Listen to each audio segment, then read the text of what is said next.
అప్పు చెల్లించేందుకు దొంగ నోట్లు తెచ్చిండట ఒక ఆయన పెద్ద మనిషి. 500 నోట్ల కట్టలను బ్యాంకుకు తెచ్చిన రైతు మొత్తం 417 నోట్లు క్యాష్ కౌంటర్లు ఇచ్చిండట. అన్నింటిపైన ఒకే నెంబర్ గుర్తించినట క్యాషియర్. అన్ని నోట్లు ఆ నోట్లు తన కొడుకు ఇచ్చిండని ఆ రైతు చెప్పిండట. పోలీసులకు సమాచారం ఇచ్చిండట బ్యాంకు మేనేజర్. బ్యాంకు నుంచి పరారైన రైతు సాయిలు. పోలీసులు వారింటికి వెళ్తే కొడుకు కూడా పరారైనట. నిజామాబాద్ జిల్లా వర్ణిలో ఘటనట. ఇప్పుడు బ్యాంకుకు పోతే బ్యాంకు గుర్తుపట్టదా? ఎన్నో తాను ఇచ్చినావంటే ఒక అర్థం ఉన్నది. నువ్వు ఏడైతే గుర్తుపడతారో దొంగ నోట్లు గాడికే పోతే ఎట్లా? ఇప్పుడు ఆ నోట్లు గుర్తుపట్టే మెషినే వచ్చే 100 సార్లు కింద మీద చెక్ చేసి ఆయన డ్రాలు వేసుకుంటాడు. ఏకంగా బ్యాంకుకే తీసుకుపోయినాడు పెద్ద మనిషి. దొంగ నోట్లు అన్నీ కలిపి అన్నీ ఒకే నెంబర్ ఉన్నాయట. 500 నోట్లు ఇస్తే 500 నోట్లు ఇస్తే 417 నోట్లు ఒకటే నెంబర్తో ఉన్నాయట.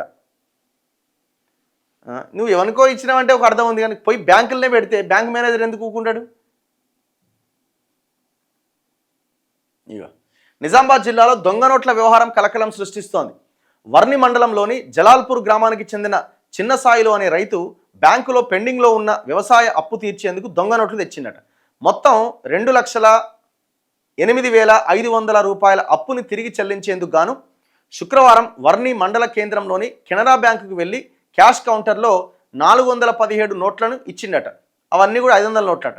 వీటిని క్యాష్ కౌంటింగ్ యంత్రంలో లెక్కిస్తూ ఉండగా 4 నోట్ల కట్టలపైన ఒకే రకమైన సీరియల్ నెంబర్ ఉండడాన్ని క్యాషియర్ గుర్తించిందట.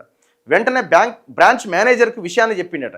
ఇంత డబ్బు ఎలా వచ్చిందని రైతును అడిగితే చాలా రోజులుగా పెండింగ్లో ఉన్న వ్యవసాయ రుణాన్ని చెల్లించాలంటూ తన కొడుకు తనకు ఈ డబ్బు ఇచ్చిందని సాయిల్ చెప్పిండట. దీనిపై బ్రాంచ్ మేనేజర్ పోలీసులకు కంప్లైంట్ చేయగా వారు వచ్చేలోగానే రైతు సాయిలు బ్యాంకు నుంచి తప్పించుకున్నట.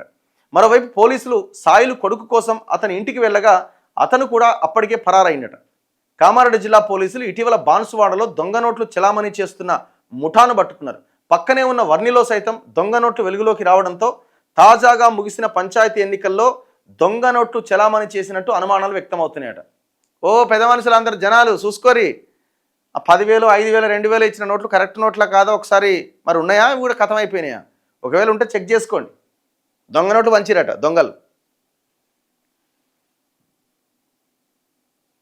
ఇప్పుడు జనాలు డబ్బులు తీసుకున్నప్పుడు అది మోసమే, నేరమే. వాడు కూడా అదే పని చేసిండు. ఏమంటాం ఇక?